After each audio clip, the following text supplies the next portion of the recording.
Hello viewers, আপনারা সকলে কেমন আছেন? আশা করি ভালো আছেন। আজকে আমি নিয়ে এসেছি আলু পোস্তের একটা সহজ রেসিপি, যেটা বাঙালিদের সচরাচর খুব প্রিয় যে একটা খাদ্য। আমার তো ভীষণ ভালো লাগে, তাই শুরু করা যাক আজকের এই রেসিপিটি। প্রথমেই নিয়ে নেব কড়াইয়ে পরিমাণ মতো তেল। তেল গরম হয়ে এলে তাতে দিয়ে দেব 1 চা চামচ কালো জিরে। কালো জিরেটা ফুটে গেলেই তাতে দিয়ে দেব 2 চেরা কাঁচা লঙ্কা। তারপরেই দিয়ে দেব মাঝারি সাইজের একটা গোটা পেঁয়াজ। এই উপকরণগুলিকে ভালো মতো নাড়াচাড়া করতে হবে। ততক্ষণ নাড়তে হবে যতক্ষণ না এই পেঁয়াজটি ফুল কুকড হয়ে যায়। যখন দেখবো যে পেঁয়াজটা মোটামুটি কুকড হয়ে এসেছে, তারপরে দিয়ে দেব 2 মাঝারি সাইজের কেটে রাখা আলু।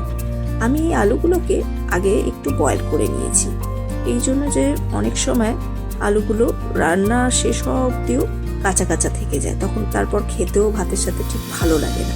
তাই আমি হালকা কুকড করে নিই, যাতে স্টার্চটাও বেরিয়ে যায় আর আলুটাও ভালো মতো সেদ্ধ হয়ে যায়। তারপর আমি এই উপকরণগুলিকে ভালো মতো নাড়াচাড়া করব।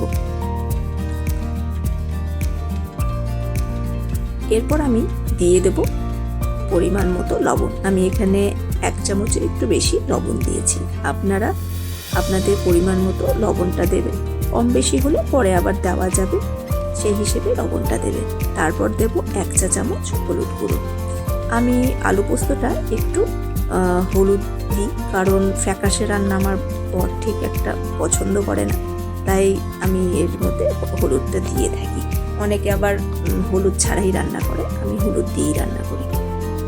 এই উপকরণগুলিকে দিয়ে সবকটা উপকরণ ভালো মতো নাড়াচাড়া করব। নাড়তে নাড়তে এরপর আমি দিয়ে দেব পোস্ত বাটা। আমি এই পোস্ত বাটার মধ্যে 3 থেকে 4টা রসুন দিয়ে বেটেছি। আপনারা হয়তো রসুন ছাড়াই অনেকে খায়, আবার অনেকে পেঁয়াজ ছাড়াও খায়। আমি রসুন দিয়ে আর পেঁয়াজ দিয়ে দুটো দিয়েই খাই। একবার এইভাবে রান্না করে দেখবেন, অসাধারণ হয় খেতে। আমি রসুনের গন্ধটা খুব বেশি পছন্দ করি, তাই এর মধ্যে 3 থেকে 4টা রসুন বেটে দিয়েছি। তারপর সব উপকরণগুলিকে ভালো মতো নাড়াচাড়া করব।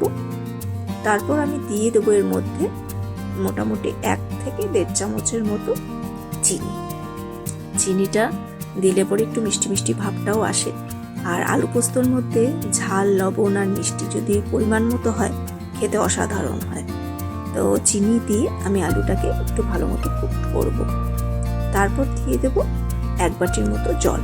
অনেকে আবার আলু পোস্তটা একটু ঝোল ঝোল পছন্দ করে, আবার অনেকে মাখা মাখা। তো আমি একটু মাখা মাখাই পছন্দ করি বলে 1 বাটি জল দিয়ে আমি ঢেকে রেখে দেবো কুকড হওয়ার জন্য। 10 থেকে 15 মিনিট কুকড হওয়ার পর আমি এর মধ্যে এটা কিছুটা আমিও তুলে রাখবো আমার ছেলের জন্য, কারণ ছেলে তো ঝাল খায় না, আর আমার বর ততটাই ঝাল খায়। তাই তারপর আমি দিয়ে দেবো 3 থেকে 4টা কাঁচা লঙ্কা বাটা, যাতে রান্নার মধ্যে ঝালের পরিমাণটাও চলে আসে।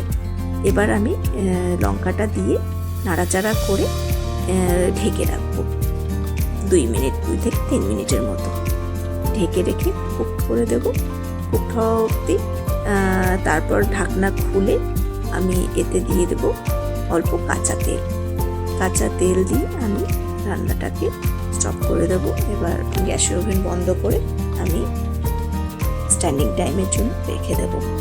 তো কেমন লাগলো আমার এই আলু পোস্তের এই সহজ রেসিপিটা? আপনারাও বাড়িতে ট্রাই করবেন আর আমার চ্যানেলটিকে সাবস্ক্রাইব করে দেবেন। Thanks for